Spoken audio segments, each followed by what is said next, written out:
Que Dieu soit béni. Que Dieu soit béni à jamais, que son nom soit béni. Amen. Amen. Nous ouvrons nos Bibles ensemble dans le livre de Luc.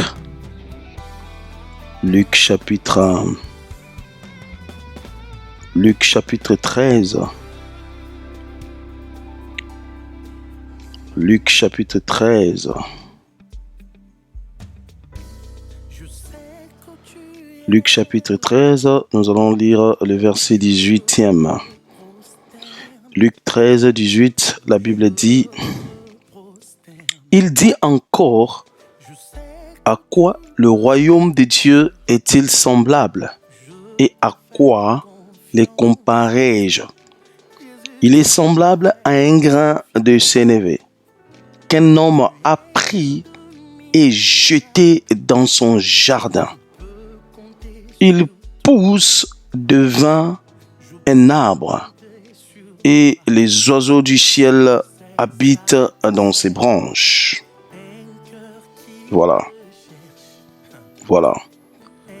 Et dans Matthieu chapitre 13, verset 31, il dit, la Bible dit plutôt, il leur proposa une autre parabole et il dit, le royaume des cieux est semblable à un grain de sénévé qu'un homme a pris et semé dans son champ. Alors, dans Psaume chapitre 107, verset 20, il est dit, il envoya sa parole et les guérit. Il les fit échapper de la fosse. Alors, je vais vous parler de la puissance de la parole de Dieu. Vous allez remarquer que je lis le passage qui parle de la sémence. Mais mon thème parle de la puissance de la parole. Et quand je parle de la sémence, ici, je fais allusion à la parole de Dieu ou à la parole. Jésus parle de la parabole de la sémence. Il leur dit, un homme était sorti et cet homme était en train de s'aimer. Et pendant qu'il était en train de déposer ses semences, on a vu chaque catégorie de personnes, des espèces qui venaient ravir.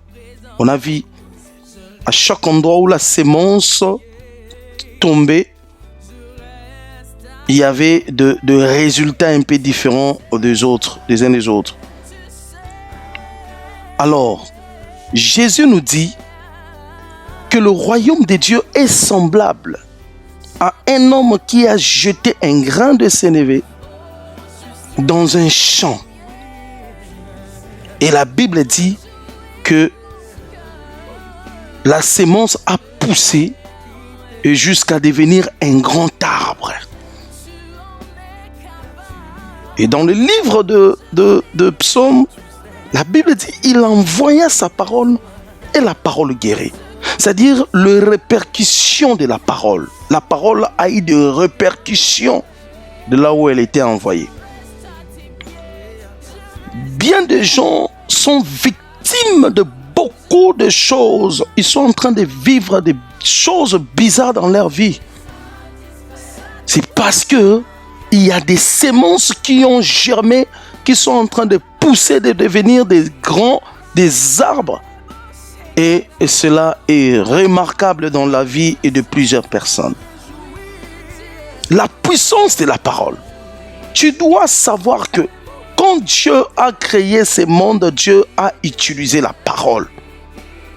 C'est pourquoi, même lorsque Abraham avait chassé son fils Ismaël, la Bible dit il est béni. Il a prononcé la parole. Quand on veut bénir quelqu'un, on prononce la parole. La Bible dit que Dieu a envoyé la parole et la parole le guérit. La parole qui a guéri, c'est la parole qui vient de Dieu. Et maintenant, la parole qui ne vient pas de Dieu, lorsqu'elle est envoyée, elle va faire quoi? C'est ça le problème. Quand la parole vient de Dieu, elle guérit. Les répercussions sont là. les résultats sont positifs.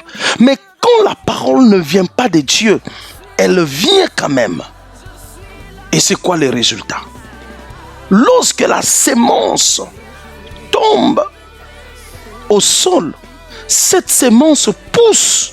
Et la Bible dit, la sémence devient un grand arbre. C'est toute une vie. Tu es en train de vivre une vie, mais tu as été condamné quelque part par des paroles qu'on avait prononcées sur toi. Et ces paroles ont poussé, ont germé, cette sémence a poussé. Et ta vie est condamnée par ça. Moi, je connais d'autres enfants. Quand ils grandissaient, il avait quand même volé, je ne sais pas, quelque chose. Et à partir de cela, on a commencé à l'incriminer. Même s'il ne vole pas, quand quelque chose se perd, c'est toi qui as volé. C'est toi qui as volé. Même s'il n'a pas volé, c'est toi qui as volé. Et ça devient toute une vie. La personne grandit avec cet esprit. Parce qu'on l'a largué de toutes ces paroles. Toi d'ailleurs, tu n'es pas intelligent. Toi, tu n'es pas intelligent. Toi d'ailleurs, tu ne réussiras pas. Toi d'ailleurs, combien de personnes vous ont défié à cause de leurs paroles? Dans leurs paroles, combien de personnes vous ont défié? Et toutes ces paroles, la Bible reconnaît que c'était comme des semences. Et votre vie, c'était comme le sol. Et la vie que vous êtes en train de mener aujourd'hui, c'est le résultat de toutes ces paroles. C'est pourquoi, pour que Dieu vienne sauver l'humanité, il a envoyé la parole. La Bible dit au commencement était la parole était avec Dieu, la parole est venue de tout ce que nous connaissons dans le livre de Jean là. C'est d'abord la parole. C'est pourquoi j'aimerais dire à une personne, ne prononce pas ta parole n'importe où ou n'importe comment et ne permets pas à qui que ce soit de prononcer des paroles contre toi, ni contre tes enfants, ni contre ton avenir. Veille sur les paroles. Ne permets pas à tes oreilles d'encaisser n'importe quelle parole. À partir de maintenant que ta vie avorte toutes sortes de semences qui ont été jetées, toutes sortes de paroles qui ont été prononcées contre ta vie. Beaucoup de gens, tu es là, tu ne sais pas. La Bible dit un semeur est sorti pour s'aimer. Pendant qu'il est parti, il est sorti pour s'aimer les bleus. Pendant qu'il est parti dormir, au moment des repos, au moment de dormir aussi, c'est l'ignorance. Quand il ne savait pas, derrière son dos, l'ennemi est venu s'aimer l'ivraie. Et puis quand il prend conscience, quand il vient à la normale, il remarque que, oh, mais moi je s'aimais les bleus. Mais à côté des bleus, je remarque qu'il y a l'ivraie. Il remarque qu'il y a des choses que lui n'a pas s'aimé. Combien de fois dans ta vie tu remarques des choses que Dieu ne t'a pas dit?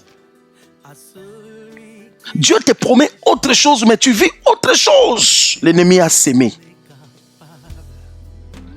L'ennemi a s'aimé. Que tu réussisses, les gens sont jaloux. Il a réussi parce qu'il a touché au fétiche, nanani, nanana. Que tu ne réussisses pas, tu n'es pas intelligent. Que tu fasses ceci, les gens parleront.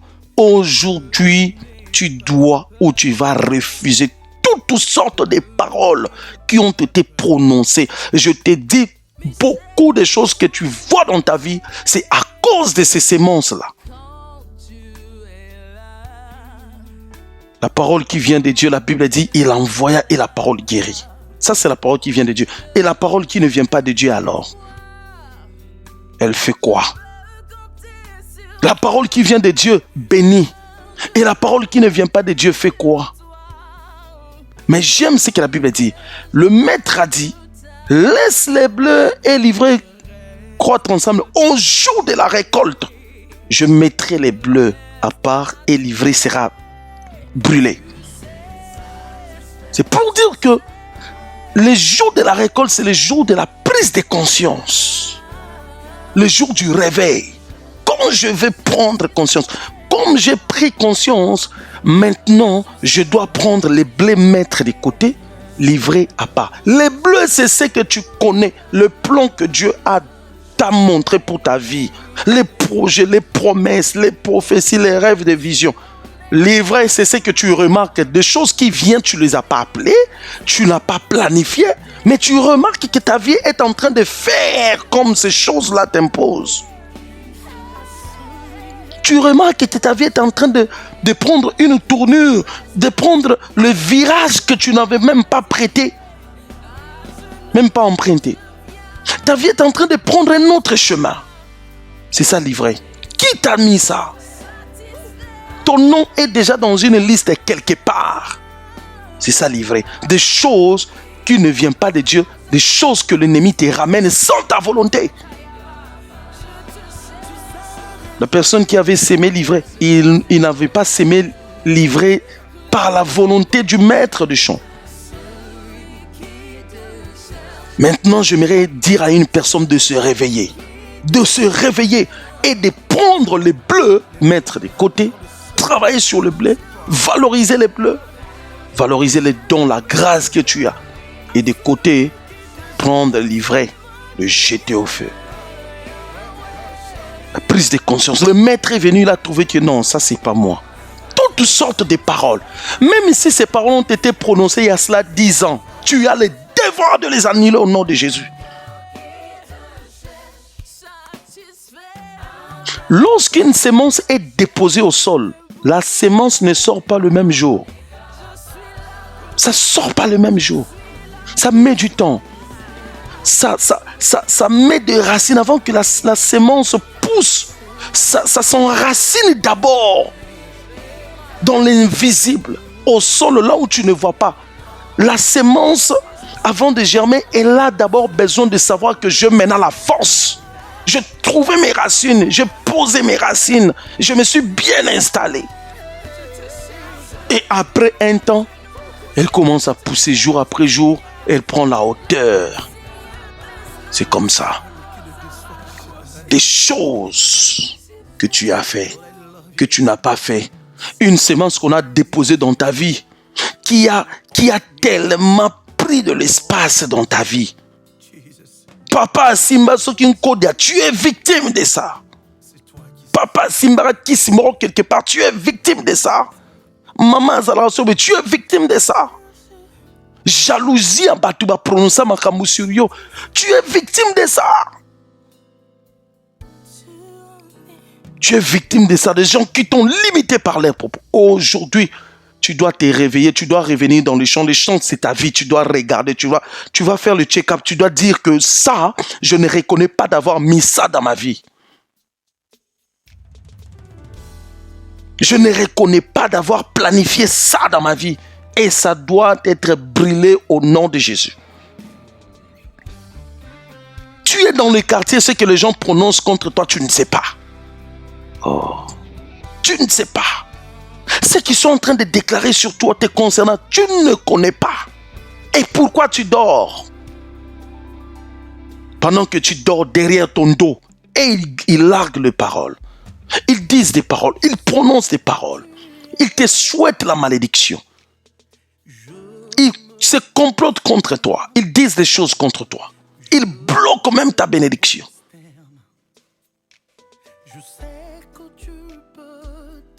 Et ta vie est en train d'aller de mal à mal. Tu pries, mais je ne comprends pas pourquoi.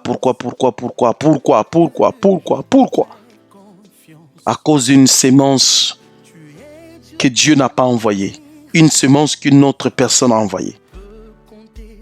Une sémence qui est dans ton champ, qui n'est pas... Tu as déjà vu quelqu'un qui a sémé le maïs, mais il arrive, il trouve ces deux arachides. Par quel mécanisme le maïs s'est changé en arachide? Et dans nos vies, dans la vie de plusieurs enfants de Dieu, il y a des choses comme ça. C'est ce que l'Esprit de Dieu m'a révélé. Il y a des choses comme ça. Il y a des choses comme ça. Aujourd'hui, il y a une personne qui m'a appelé. Je ne comprends pas. J'étais en train de dormir. J'étais en train de rêver. Qu'on était en train de m'étrangler, d'enlever la gorge. C'est comme si quelqu'un a mis sa main comme ça, il a enlevé la gorge. Et je me réveille comme ça. Je commence à avoir très mal ici. Voilà la sémence, l'ennemi.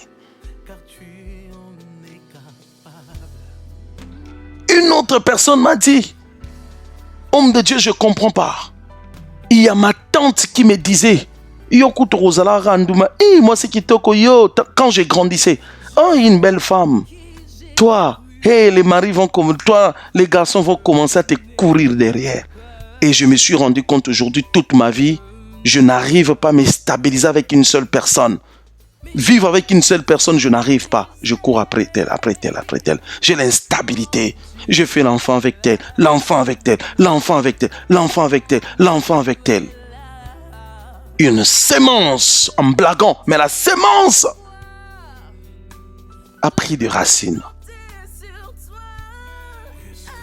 Une autre personne m'a dit, homme de Dieu, notre papa, avant de mourir, il avait laissé nos noms dans une liste et qu'on devrait partir. Et il y a 2 autres, il y a 3 déjà qui sont partis, on est resté 3. Et dans cette liste, la prochaine personne, c'est moi. Voilà. Papa a s'aimé. Et maintenant, j'ai peur, puisque mon anniversaire... Et tous ces gens-là sont morts à 42 ans. Moi, j'ai 41 ans. L'année prochaine, j'aurai 42 ans. Voilà. Quelqu'un qui commence à douter de son avenir, de son lendemain à cause de la sémence que papa avait sémée. Victime de ça. La Bible dit, on ne dira plus en Israël que les pères ont mangé des raisins verts et les dents de leurs fils étaient agacés. L'âme qui pêche est seule qui mourra. Chacun doit être victime de ses sémences. La personne qui avait sémé l'ivraie doit germer dans son propre champ. La personne qui avait sémé la malédiction, elle-même. Aujourd'hui, tu dois déraciner toutes sortes de paroles, de malédictions qui ont été prononcées contre toi. S'il y a même un voisin, une voisine, un ami, une amie, une soeur dans la même famille, un frère qui prononçait que des paroles de malédiction contre toi, aujourd'hui tu vas le refuser. Tu annules ces paroles au nom de Jésus. Il ne faut pas négliger cela. Il avait pris ses engagements d'être sorcier. Toi, tu n'étais pas. Maintenant, il veut entraîner les systèmes du fonctionnement de ta vie par rapport à son désir d'être sorcier. Tu dois dire non à ces choses. Non à ces choses. Tu dois dire non à ces choses. Non à ces choses. Non à ces choses. Oh non, avant que tu te maries, il fallait acheter telle chose pour une tante. Comme tu n'avais pas acheté, tu es rentré dans le mariage, tu ne conçois pas. Il est qui quand Dieu a créé le mariage là? Moi, j'ai écouté le nom de la tante là-bas, dans la Bible. Maintenant, ta tante devient la gérante de ton mariage. Et l'homme aussi, tellement qu'il attend voir les enfants, il ne trouve pas. La solution, c'est quoi? Aller faire les enfants ailleurs. Et tu es victime de cela. Il faut refuser ce genre de choses. Il faut refuser. Je connais dans la Bible un groupe de personnes. On leur a proposé des tentes pour vivre dans les tentes. Ils ont dit, nous, nos ancêtres nous disaient qu'on ne peut pas habiter dans les tentes. On doit habiter on est des nomades. Oh my God.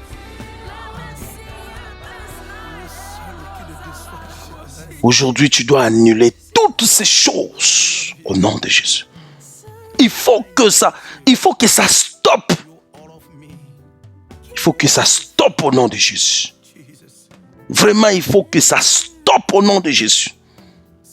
Tu dois refuser ces choses au nom de Jésus.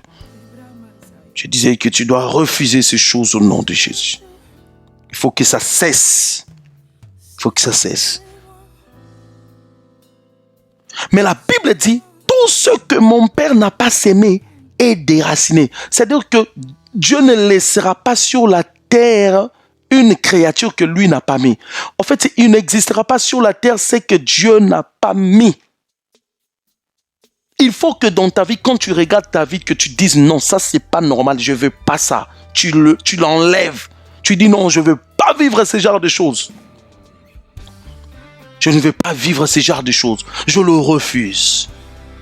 Laissez-moi vous dire qu'il n'y a personne sur la terre que Dieu a donné la gestion de la terre, que tel que toi tu es là, c'est toi qui vas gérer cette terre et tout le monde avant de réussir doivent venir se prosterner contre toi. Non. Il n'y a personne. De la même manière que lui peut réussir, toi aussi tu peux réussir.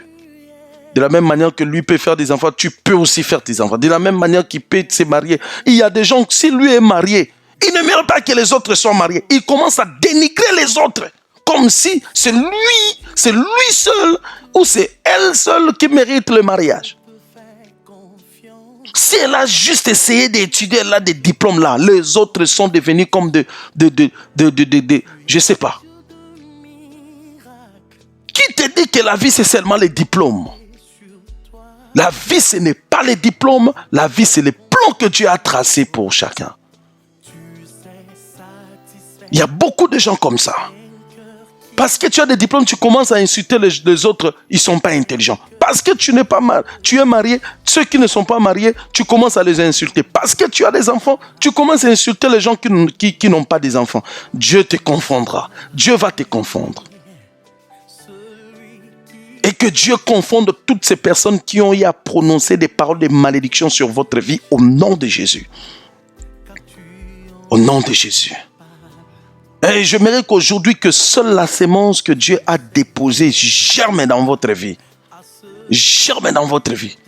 Pas de croissance. S'il y avait un mauvais comportement, tu te réveilles comme ça, tu commences à être insolente. Tu es avec un mec, le mec ne te supporte pas, il te trouve insolente. Et tu ne sais pas. Toi-même, tu te crois être bien. Ah, mais moi, je parle bien. Il y a une sémence en toi. Quand tu parles dans ta parole, là, ça sort autrement dans les oreilles de ton mec. Et tu n'as pas de stabilité dans le mariage. Et tu n'as pas de stabilité. On a déposé quelque chose hors ta volonté, sans ta volonté, pour te nuire. Laisse-moi te dire que quand l'ennemi sème l'ivraie, c'est pour nuire, c'est pas pour ton bien. La sémence de l'ennemi n'est pas pour ton avantage, c'est pour te nuire. C'est pour te nuire. Et tu dois refuser cela au nom de Jésus. Et tu dois refuser cela au nom de Jésus. Les gens, les beaux kilos qui veulent gérer ton mariage. D'ailleurs, nous, notre enfant devrait se marier avec tel. Pourquoi il a pris tel? Oh, la Bible dit l'homme quittera, s'attachera. Donc le choix de mariage de la personne, c'est elle-même et sa femme. Ce n'est même pas... C'est l'homme lui-même et sa femme. Il n'y a même pas la volonté de qui que ce soit dedans. Cette tante-là, comme elle ne t'aime pas, cette belle-sœur, comme elle ne t'aime pas, et bien voilà, elle commence à vouloir la ruine, voir la ruine de ton mariage. Voir la ruine de ton mariage, parce que lui ne voulait pas ton mec. Est-ce que ton mec, pourquoi c'est quelqu'un d'autre qui doit le choisir? Il est le mec de qui alors? Ah, moi je n'aime pas son mec là. Pourquoi tu dois aimer son mec? C'est son mec. Tu as bien raison de ne pas l'aimer parce que ce n'est pas ton goût, ce n'est pas ton choix. Et beaucoup de gens ont raté comme ça.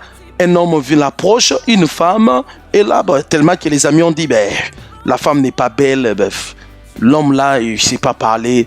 Et lui aussi, il laisse, tandis qu'il ne comprend pas que le lendemain a toujours sélectionné. Le lendemain a toujours des surprises que nous ne voyons pas aujourd'hui. Des sémences bizarres.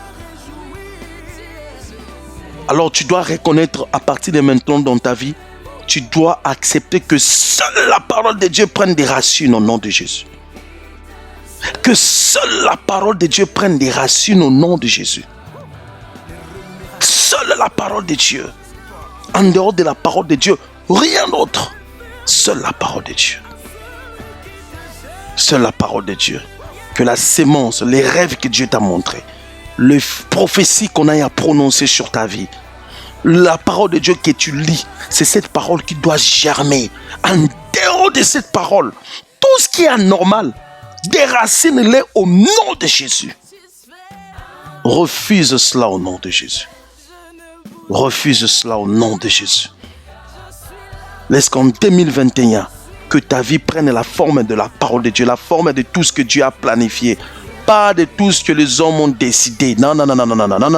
Pas ce que le monde a décidé, mais ce que ton Dieu a décidé. Ce que Dieu a décidé pour toi. Oh yes. Que tout ce que Dieu a décidé pour ta vie se réalise au nom de Jésus. Tout ce que Dieu n'a pas décidé, que cela ne se réalise pas. Alors je déclare sur toi qu'à partir de maintenant, que la sémence de l'ennemi soit déracinée. Tout ce qu'on a rattaché à ta vie pour te nuire, je viens te le détacher de cela au nom de Jésus. Je viens déclarer ton détachement avec ce que l'ennemi a laissé coller à ta vie au nom de Jésus.